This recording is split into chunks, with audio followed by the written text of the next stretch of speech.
Welcome. You are listening to the Be a Better Being podcast hosted by Michelle Zellner and Sasha Berscheid. Michelle and Sasha are here to give you information and inspiration to help you live your healthiest, happiest lives. Thank you for tuning in. We hope you enjoy the show. Greetings. Thank you for tuning into the Be a Better Being podcast. I am Michelle Zellner, your host. I am hosting solo today, but I'm joined by a really inspiring guest. I'm super excited for you all to hear a little bit about Vernon Davis, hear about his story, and I'm grateful for this connection that we made. Vernon, welcome, first of all, to the Be a Better Being podcast. Thank you for being here. How are you today? Oh, yeah, I'm doing very well, Michelle. And good morning to you. Thank you so much for having me on your podcast. Well, it is my pleasure. So I met Vernon virtually through a Facebook group that we both are involved in, and he put a little post about his story. And immediately I was like, oh, I need to know this human, and everybody needs to hear his story.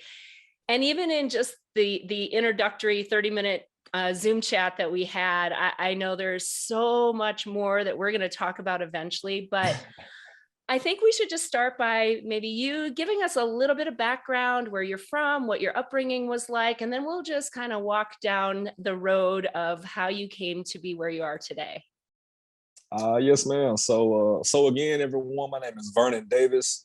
I'm from Louisiana, but I grew up in Dallas, Texas. So I attended elementary, middle, and high school, and during those years, I developed some habits in response to stress and in response to undesirable situations that really carried with me through my adult years. I'm a graduate of W.H. Adamson High School. I'm a graduate of Grambling State University back in Louisiana, and also a graduate of South University in the Virginia Beach campus. Father, husband, son, grandson, cousin, and a brother. And I'm just looking to make an impact on the world in the most positive way that I've learned to do so, and using my experience and my my journey through this thing we call life to be able to help others along theirs. Well, I love that. So I want to go back a little bit. You said you developed some habits in response to stress and just maybe undesirable situations. Can you maybe give a little bit of detail, perhaps to your comfort level, what those situations were and what habits you developed because of them? Yes, ma'am. So when I was around 8 or 9, my mom took myself and my two siblings back to Louisiana. Periodic summer trip. Visited grandparents. So we did it every year. Nothing out of the norm. Well, on this particular trip, our mom gave us a hug and went outside. And we didn't see her again for a few weeks. A couple of hours after her departure, we were informed that she went back to Texas. So her and my dad to spend some time together. At this age, I understand now, but at that age, I was just so distraught and frustrated. Like, man, how could you spring this on me? Spring this on us, referring to my siblings. And I cried. I whined. I didn't want to stay at grandma's house without my mom or my dad. And what our grandmother did, and God bless her, she made sure that she did the best that she could do to keep us calm. And what she found that worked was putting food in front of us. Mm-hmm. And so, at that early age, I learned through that experience, and as time went on, hey, things get stressful, undesirable stuff takes place. I can find comfort in food. I can find comfort in Kool-Aid and other sugary beverages and sodas. And so that really spiraled out of control for me as I got older. Wow. Yeah, I can't even imagine what that's like. I mean, there were times when my parents literally forgot to pick me up from gymnastics, forgot that I just flew home from Hawaii and nobody was there to pick me up at the airport. And I know what that feeling is like to a tiny degree, but they came back for me. I can't even imagine as an 8-year-old what that must have felt like. And as far as the hierarchy with your siblings, are you oldest, middle? Tell a little bit about the family dynamic. Yeah, so I have a younger brother. He's 2 years younger than me, and then I have a twin sister. She's 2 minutes older than me, but I assume the responsibility of the oldest and the maturest. Excellent. So going back to this idea about food, I think food is love. So many of us have experienced that, and maybe even we still express love in that way by providing food to people. I know that was a big part of my own journey as well. And tell me a little bit about like what kind of food. I know you said like sugary things, Kool-Aid, but just growing up in Louisiana, the South, culturally, ethnicity wise, what was like the general day-to-day intake of nutrition and even exercise and movement and just health and wellness in general? What did that look like, maybe even prior to the years with your grandmother, and then during that time, and then at some point, I don't know, maybe you'll share if you went back to living with your parents, and just what was the whole just food situation and just well-being situation throughout all that upbringing? Great question, Michelle. So it's funny. Prior to that summer, I couldn't recall how food was, how dinner, breakfast, and lunch was, other than hey, we ate at school for lunch, so we had some kind of breakfast at home, and then our parents had dinner for us shortly after we arrived from school. But when I look at pictures of myself, I didn't consume that many calories because I was so much smaller prior to that summer. At the end of that summer, and again, we were only in Louisiana for a few weeks, but the habit that I learned, it carried with me back to Texas, to my parents' home. And so at the end of that summer, I had gained easily 25 pounds because I was so much larger than what I was when I compare pictures of going into third grade versus pictures of leaving second grade.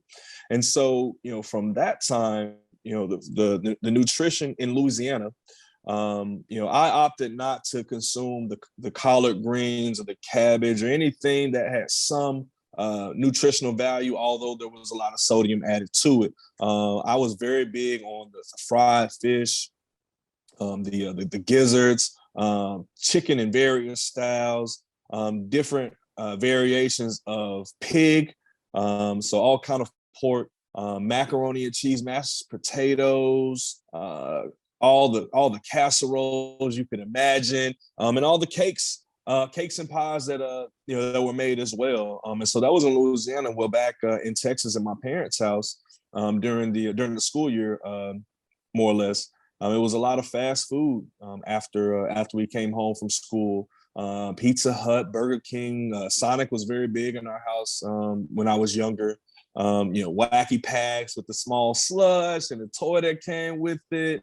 Convenience store food, like the I think it was called the Big Bites or the Big Grabs or something like that at 7-Eleven. My dad worked for PepsiCo and Frito-Lay, and so we always had chips and the other snacks that Frito-Lay carried at that time. We always had those around the house to munch on whenever we felt like it. 2 o'clock in the morning, can't sleep, go downstairs and get a bag of chips or some what they had, grandma cookies is what they were called at that time. I am familiar with grandma cookies. 5-6 o'clock in the morning on a Saturday, and everybody's still asleep, and we ran out of milk to make cereal. Grab a bag of chips, Hot Pockets, pop one of those in the microwave, and then go watch Saturday morning cartoons. And so that was me. That was my life for a couple of years, and I put pounds on up until I started playing soccer and playing basketball. So and then I was fortunate enough to start growing in length. So as I was getting taller, I appeared to be slimmer, but I was still carrying the same weight and adding to it because of my poor nutrition habits. And how was all of this, just, I know reflecting, we can think about it in a certain way, but as you're going through it, what is this doing to your self-esteem, your confidence? Are you thinking about your weight? Did you notice like you don't feel good, or your energy? Did you have any kind of self-awareness about what you were eating and the habits you were having and how that was impacting you physically, mentally, or emotionally? Great question. So I actually, didn't have a negative self-image in that regard when I was younger.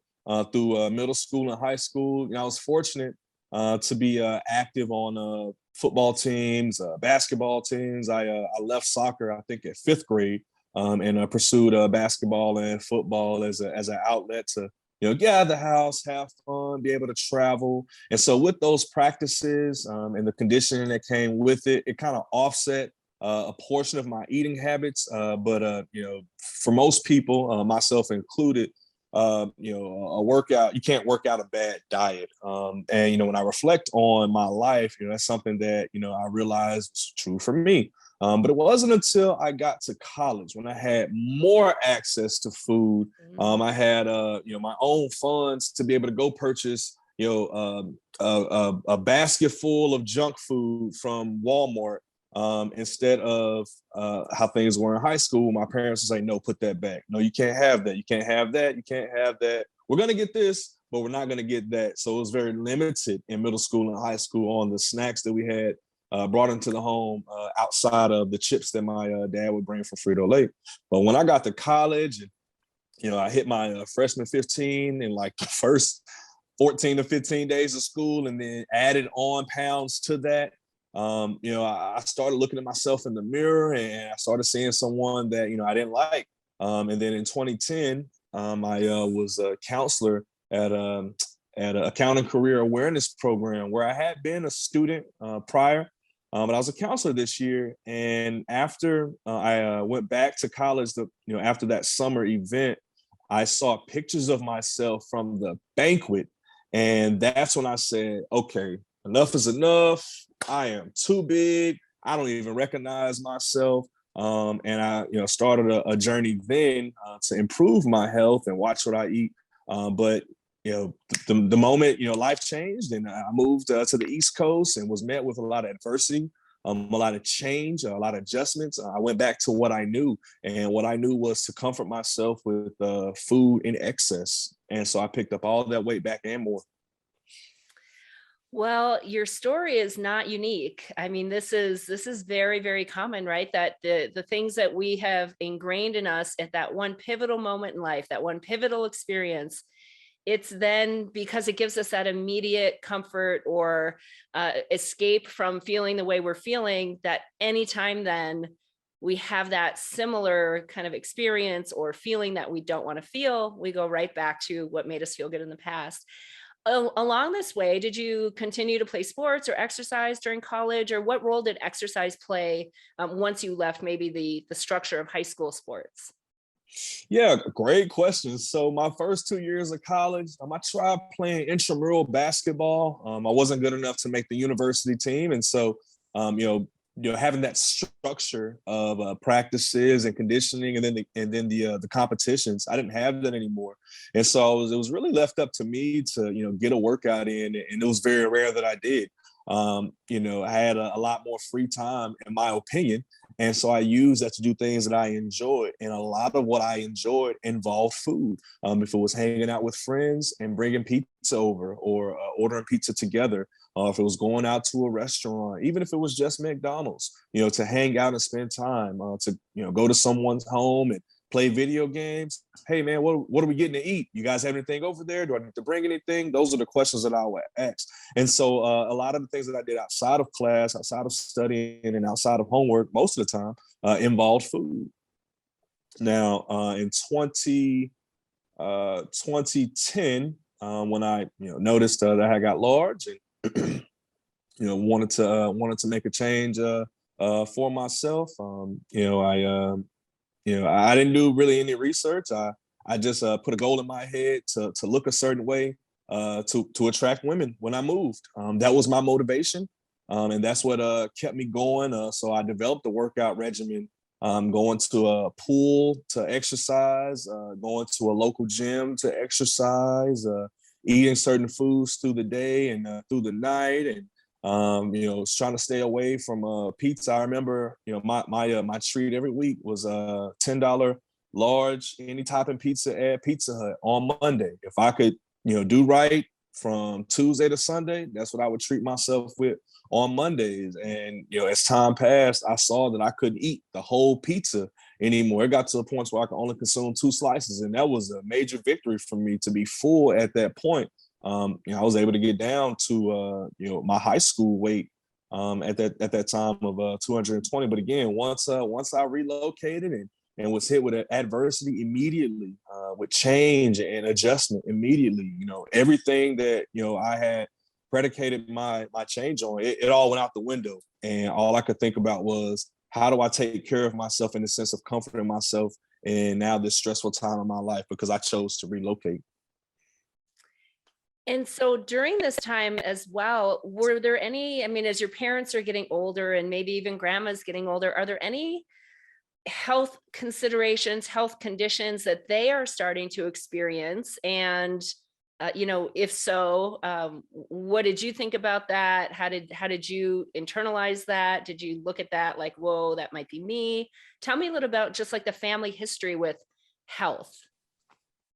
Yeah, that's a great question. In our family, and for what I've gathered, in a lot of families across America, family health history is unknown until something catastrophic takes place.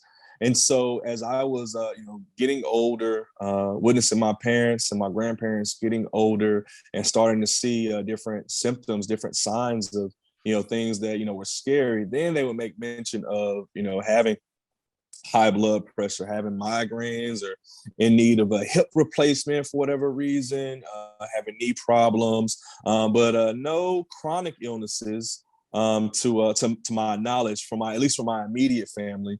I've had aunts and distant uncles that have passed away due to diabetes, or what we referred to back then as the sugars, and that never crossed my mind as something that I would have to deal with. But little did I know, it was on the horizon for me.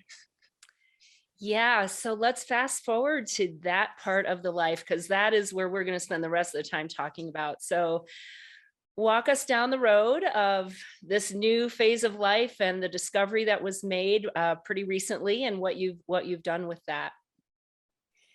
Yeah, so keeping in mind that our family just really kept each individual health status to themselves. I was that same way. That was just something that I learned to do. You don't tell people your health business, and so I can't effectively do that because I'm a social person. I'm a vulnerable person, and so one of the things that I unintentionally did that aided in me not being able to express the status of my health was not going to see the doctor. And so I avoided the doctor like the plague. I refused to go get appointments, checkups, flu shots, what have you. It had to be an emergency for me to go to a hospital to get checked out, and I was fortunate not to have any dire emergencies, up through 2020. So in 2019, my wife and I got married. And a few months later, she urged me to go get a checkup. And so, for her, I went and did it. I found me a primary care physician. He told me how much I weighed and that he wanted me to come back to get some blood work done. So this was probably September, October of 2019.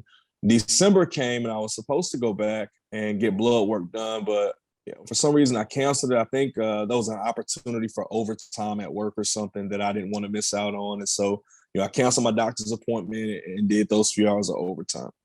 And then in January, I got sick. Came to find out I had type A flu, something that I never knew that there were multiple types of flu. But hey, dealt with that and got over it. Well, after the type A flu experience, the pandemic really became a global issue. And so with that, my employer saw fit to allow us to work from home. And so, I was excited about working from home, really because I had more access to the food that I purchased from the grocery store. I didn't have to worry about trying to figure out how to package it all up in my lunch pail and take it to work, and then figure out when I was going to be able to consume it comfortably and not have to rush it on my 15-minute breaks. And so while I'm at home during the pandemic working, I'm indulging in a 64-ounce carton of Minute Maid juice, a 2-liter bottle of soda every day, drinking a minimal water, consuming Oreo cookies, I think it's French Baird's pizza, or Hot Pockets as well. making sandwiches every other hour just because I could. A lot of chips, ordering fried chicken and pizza, Chinese food almost every other day, and then getting up through the night to eat any leftovers that I had that I was just too stuffed to finish during the day. Well, as the months passed in 2020, I started experiencing different symptoms that I had no explanation for. So I had a tingling in my fingers and my toes and numbness in my left leg. Started experiencing blurred vision in my left eye. I had headaches that I've never had before. At least the pain, the degree of pain I've never experienced before. Different pains in my sides. I had more back problems than what I thought I was going to have, and I was having trouble sleeping. And with the trouble sleeping, there was this excuse of, oh, well, I'm just getting up to go urinate because I drank so much soda and juice. And so I had a urination problem, but I didn't really see it as a problem at the time. This is probably June of 2020. I just figured, hey, the liquids, they come in, they go out.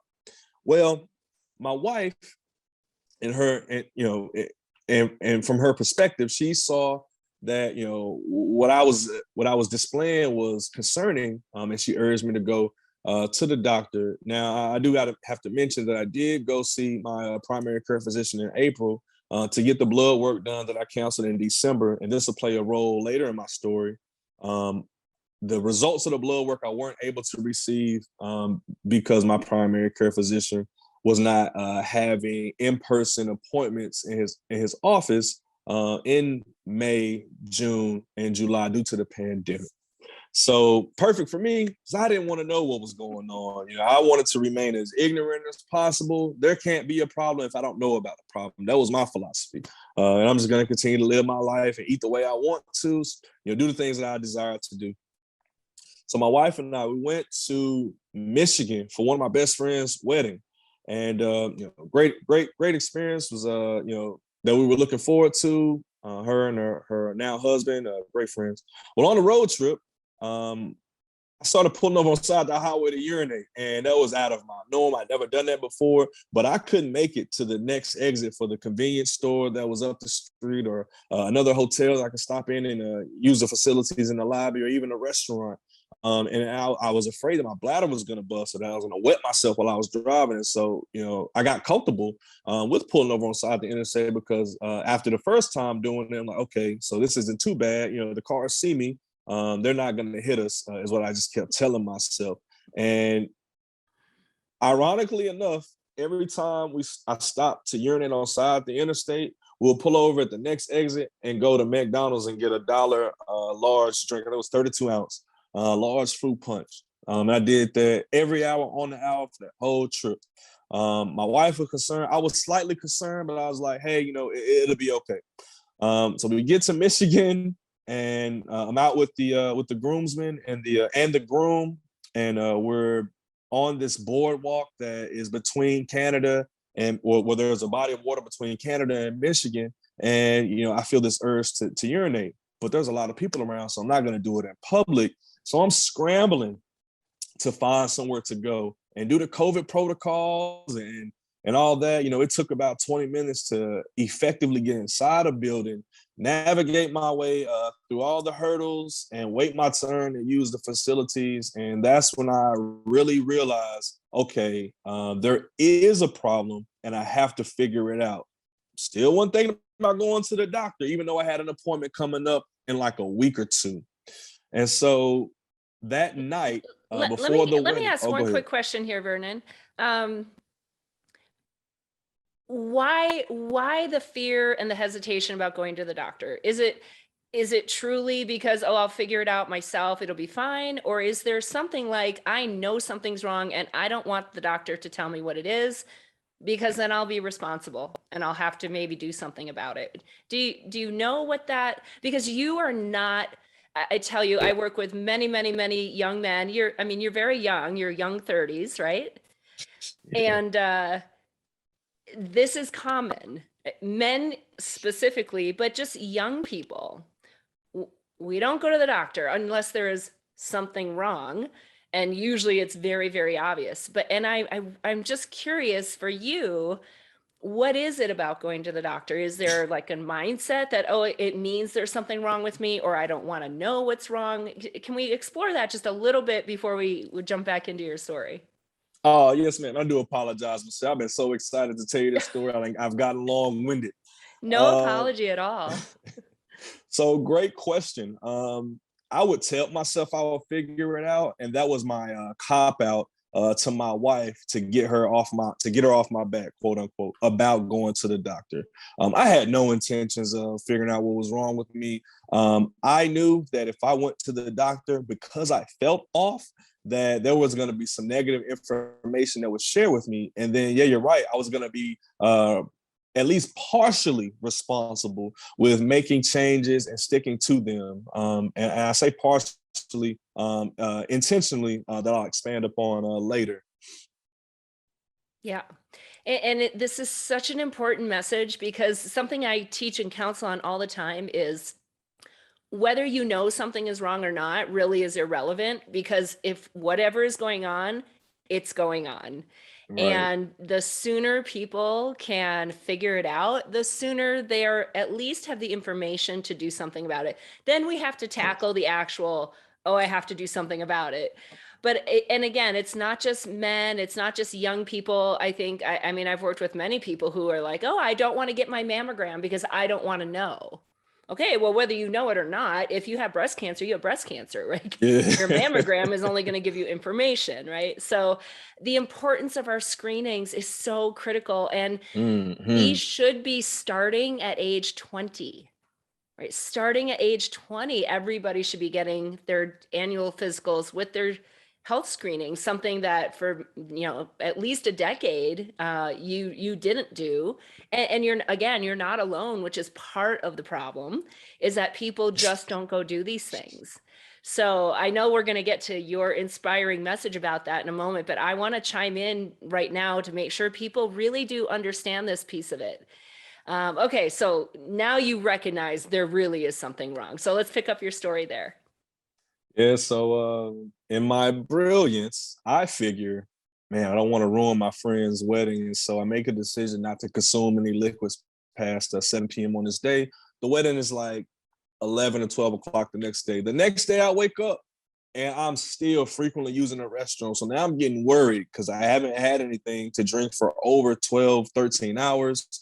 But I relieve myself, get dressed. We're headed to the bus location, to which I pull over and urinate behind a dumpster because I just couldn't hold it.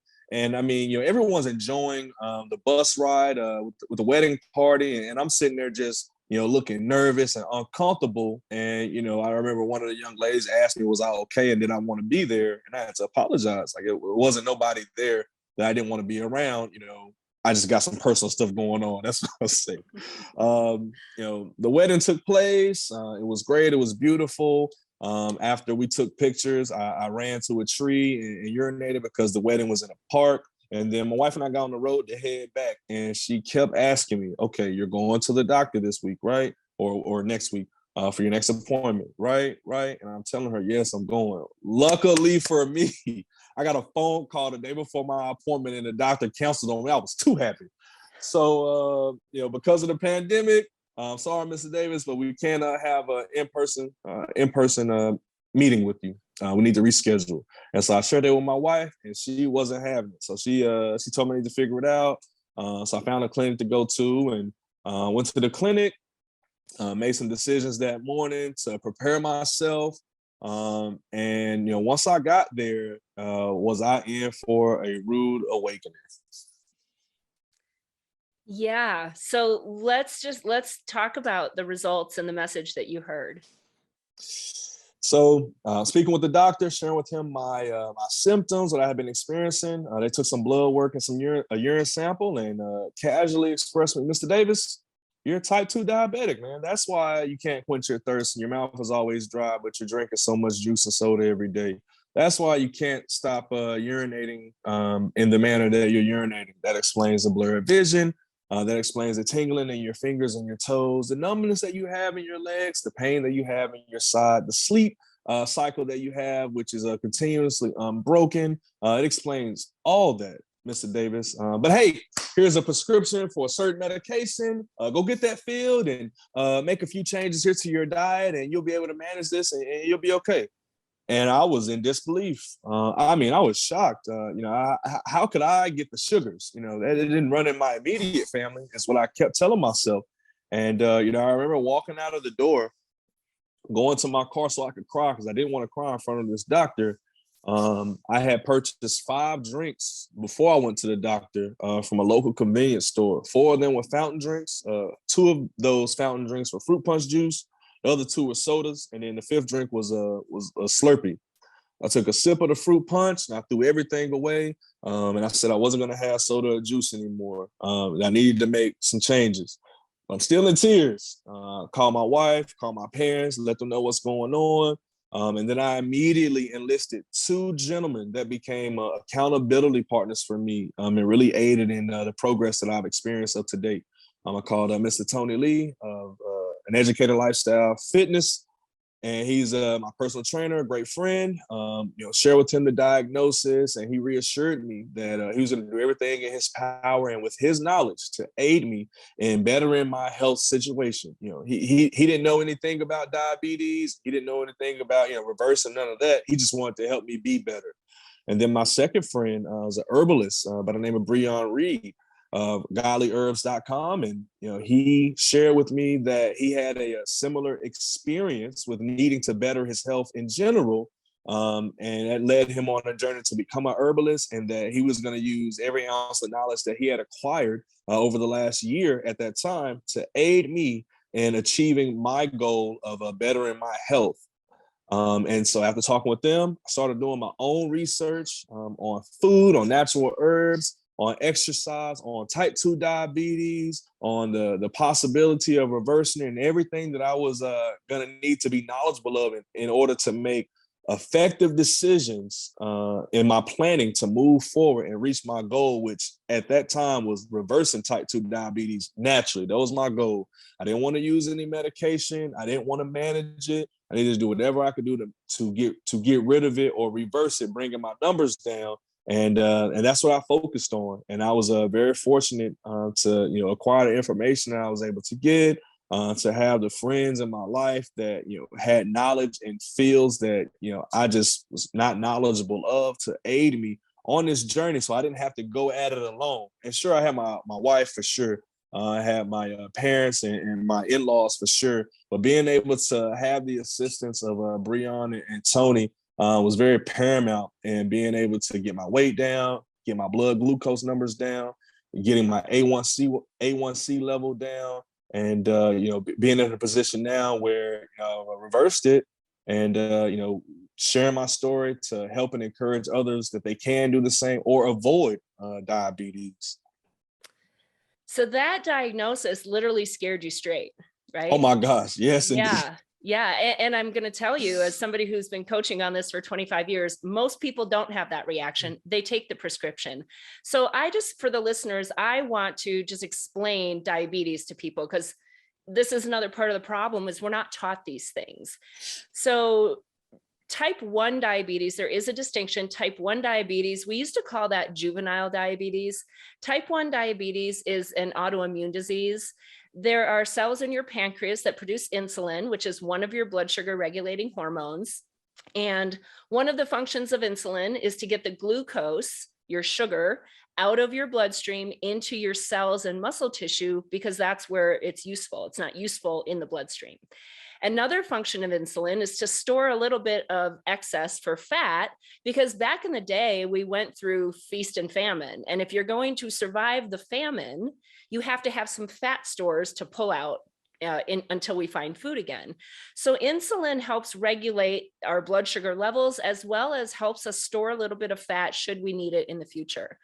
For the person with type 1 diabetes, this autoimmune disease, there is a miscommunication. The body thinks that the cells in the pancreas that produce insulin are harmful, and so the body attacks and destroys those cells.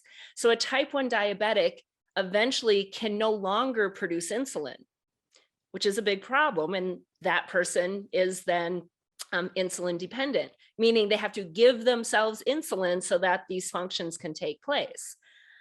A type 2 diabetic, what Vernon was diagnosed with, this is a lifestyle disease. This is because over the course of time, either we have over fueled ourselves, not used appropriate fuel, not fueled ourselves in the proper way, or not used our fuel. So lots of nutrition, but also a lack of movement is going to eventually lead to type 2 diabetes, which means my body is no longer responding to the message of insulin. So the way it's supposed to work is when we eat food, your body breaks that food down into its most basic form, whatever that food happens to have. Any version of carbohydrate, whether it's a whole plant, a real plant, foods that are made from plants, foods that are made with refined pieces of the plant, any type of carbohydrate converts to glucose. That is the form of sugar that the human body uses. So anytime we eat anything, if there's carbohydrate in it, it converts to glucose. When there's glucose in the bloodstream, a message goes to the pancreas to release insulin. Insulin comes out, it basically knocks on the door of your cells and asks your cells to open up and let the glucose come in. Okay, this is like a very basic rudimentary version of how this works, but this is how it works. Yeah. So if I overfuel, let's say I have that Slurpee that has a lot of sugar that converts to a whole bunch of glucose, my body releases a whole bunch of insulin. The cells are like, sure, we'll take some, but I don't need that much because I'm just sitting in the car all day. So I still have a whole bunch of glucose in my body, and my body thinks, oh, you must need more insulin. So the pancreas releases more insulin. And now insulin is knocking really hard on the cells. And the cells are like, no, we really haven't used any. We're good. Don't need any. So the glucose is still in the bloodstream. And now I eat a piece of fruit, which is great, but it's all sugar. So now I have more glucose, which means my pancreas releases more insulin. And this goes on and on as a lifestyle, right? It doesn't happen overnight. I don't have one Slurpee or one donut and all of a sudden I'm type 2 diabetic. That's not how this works. But eventually the body is like, no, we're just not going to be dealing with glucose and insulin anymore. It's worn out. The pancreas gets worn out. And then we are an insulin dependent type 2 diabetic. Now, the reason we're having all these symptoms, the frequent urination, the constant thirst, the blurred vision, the tingling, because glucose molecules themselves are very, very big and jagged. They're like rough. And when we have a whole bunch of it in the bloodstream, it rubs up against the lining of the artery walls. And similar to rubbing sandpaper on the back of your hand, those rough glucose molecules are destroying and injuring the lining of your artery walls. Well, this is an injury. Anytime your body is in an injury of any kind, it kicks into fight or flight, survival mode, the inflammatory process, so it can heal.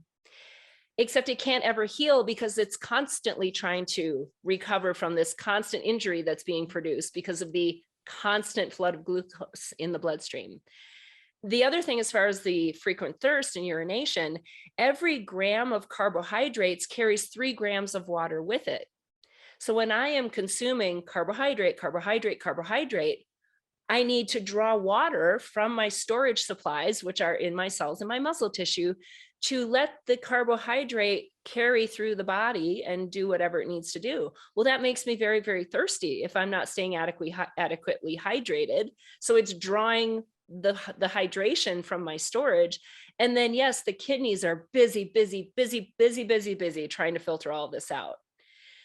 So these symptoms, there's obviously a very real physiological reason for them. And I love for people to really understand the basics of it so that when you are consuming, you can identify in your body, okay, how is this going to affect me? What is this going to do to me? And I mean, type 2 diabetes is a devastating disease, devastating. I've worked with people who get the diagnosis that Vernon has gotten, and they're like, oh, I'll worry about it later, or I'll take my metformin, or I'll watch my sugars. And then 10 years later, 20 years later, 30 years later, they don't have vision. They're getting their foot amputated. They're having major heart conditions now, because when you have type 2 diabetes, you are at increased risk for everything else. And it is something that, because it doesn't happen overnight, we can be in denial about it. But there is no denying what's happening. So I want you, Vernon, to share what you did to reverse it, because this is critical. People think that it's just the way it is. That is not true. It isn't. You can reverse it. I mean, we're talking to somebody who did it. I've worked with people who have done it. At the very least, you can slow down the rate of progression, but let's aim for being a better being and just reverse this stuff altogether. So share with the listeners what you did, and keep in mind, everybody, this is during the COVID pandemic. Okay. This is where we are stuck at home. Our gyms are closed. He got this brand new diagnosis. So share with us what that looked like for you. Yes, ma'am. So it started with a shift in mindset, setting a goal and working backwards, trying to figure out how to achieve that goal. So for me, reversing type 2 diabetes naturally. Well, if I was going to do it naturally, I needed to find other things that could replace the prescription that I was recommended. And so I started doing research on natural herbs to heal my body inside and out. I started doing research on various fruits and vegetables that will be beneficial for me in the long run to heal my body, both inside and out. Working with Tony, having a very solid workout regimen that I was very skeptical of initially, because it only involved being on my patio during the pandemic when the gyms were closed. Either hot weather or cold weather, depending on what the mood of the state was that particular day. And I worked out on my patio roughly 30 minutes a day, 5 to 7 days a week, and then I did light jogging and cardio in my neighborhood, 15 minutes to 30 minutes after that. And I started doing research on water, figuring out how do I adequately hydrate myself. I had to realize that all water isn't the same. I have a chapter dedicated to water in my book, sharing just a lot of insight that I learned first through experience and then through research when it came to water. And so, I was thoroughly surprised that, I had to switch the type of water I consume. But once I made that shift, started experiencing, progress on a whole nother level.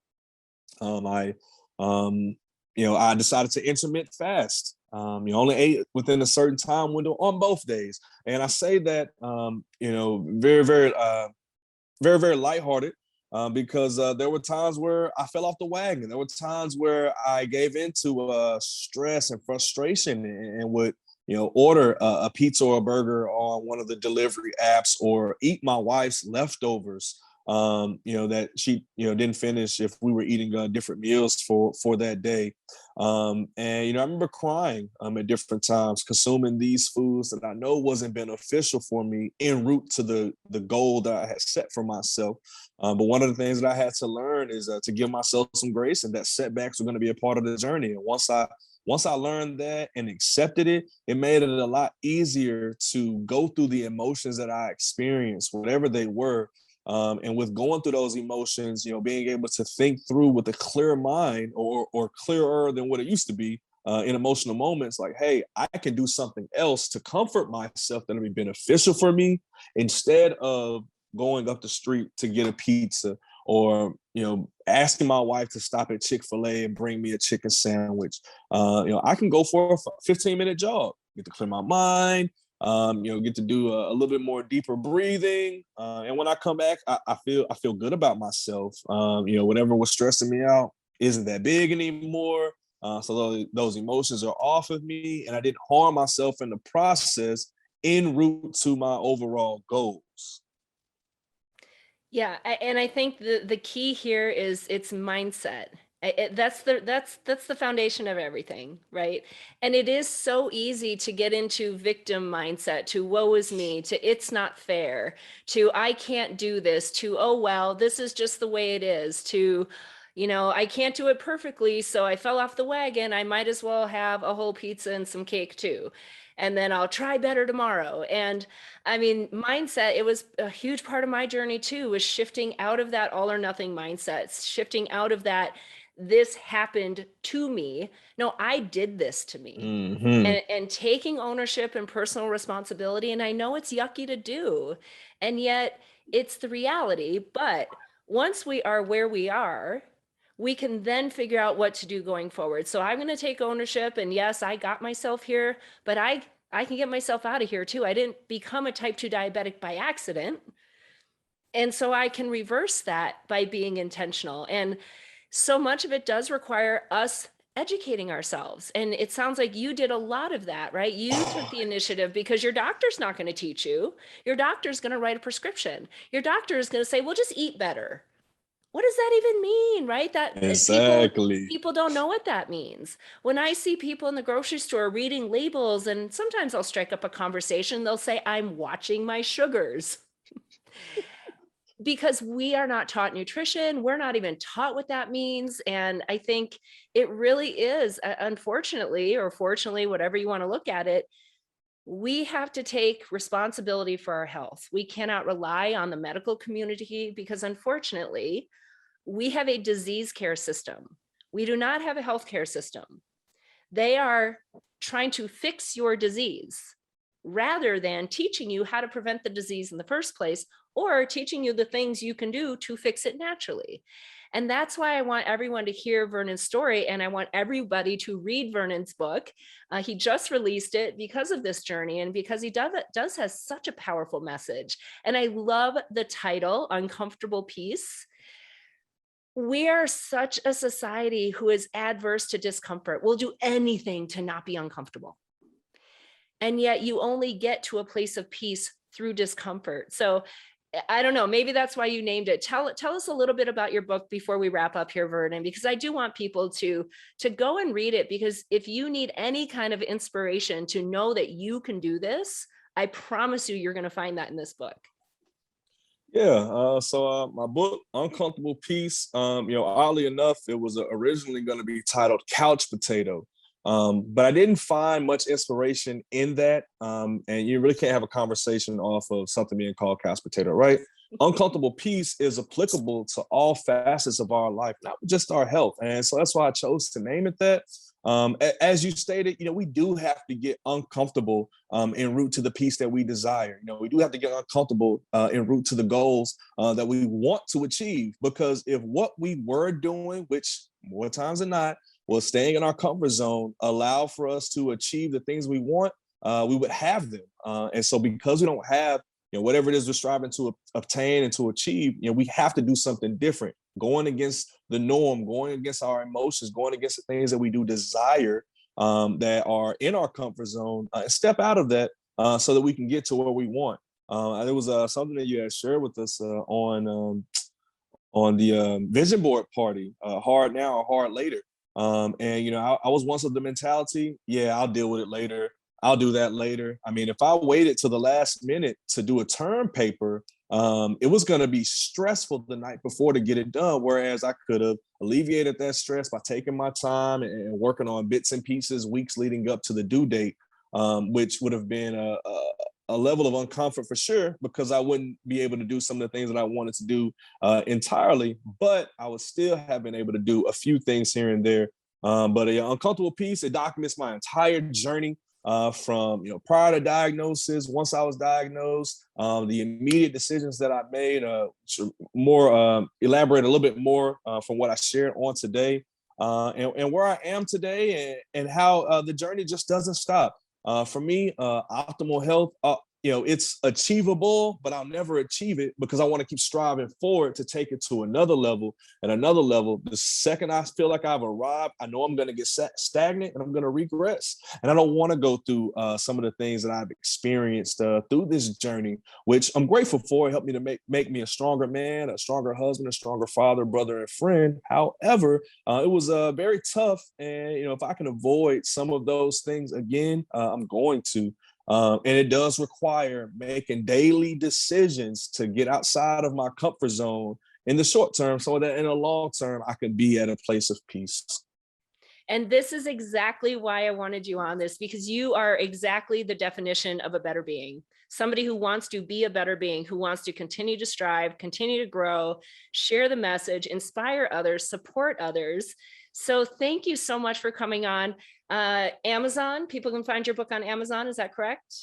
So that is correct. Book is available, ebook and paperback on Amazon. You can also purchase signed author copies on my website, dfpublishing.org. That's D as in Davis, F as in family, publishing.org. I love that. And we'll have all the links in the show notes for people to access those easily. And I'm going to wrap up real quickly with the hard now or harder later, because I promise you, I've had people tell me, but Michelle, it's hard. It's too hard not to eat this. It's too hard to exercise. It's too hard. And I tell them, well, you call me in 30 years and you tell me how easy your life is when you don't have a foot. Tell me how easy your life is when you're missing out on experiences with your kids and your grandkids because you don't have the health and the stamina to do it. Tell me how easy your life is when you've lost your vision and now you can't drive. It is hard now or harder later. That there is no doubt about that. I hope you have all heard the amazing passion in Vernon's voice, because he is the living example of choosing hard now. He had harder later already, and I know he doesn't want to go back. So he's going to continue to choose hard now, because diabetes can come back like that. As soon as you stop doing all the things that are keeping it away, especially once you've already had it, you're more vulnerable to those numbers going right back up. So I know, Vernon, you're going to continue to make hard choices now so you avoid harder later. Thank you so much for coming on, sharing your story. I appreciate your time today, and just to hear your passion. This is what I want everyone to hear, and for them to just be inspired and lit up by it so that they will go and do their hard work. So thank you so much. And everybody, you know. Oh, yes, Michelle. Thank you so much for having me. Yes, my pleasure. And everybody, you know what to do. As always, I hope you will go and choose to be a better being. Thank you for listening to the Be a Better Being podcast. Michelle and Sasha hope that what you heard today inspires you to embrace this journey of life with an open mind, a kind heart, and a willingness to learn and evolve. If you enjoyed the content, please help spread their message by subscribing, sharing, and leaving a 5-star review. If you have a show topic idea or would like to be a guest, please visit betterbeings.net and fill out a contact form. Until next time, go and be a better being.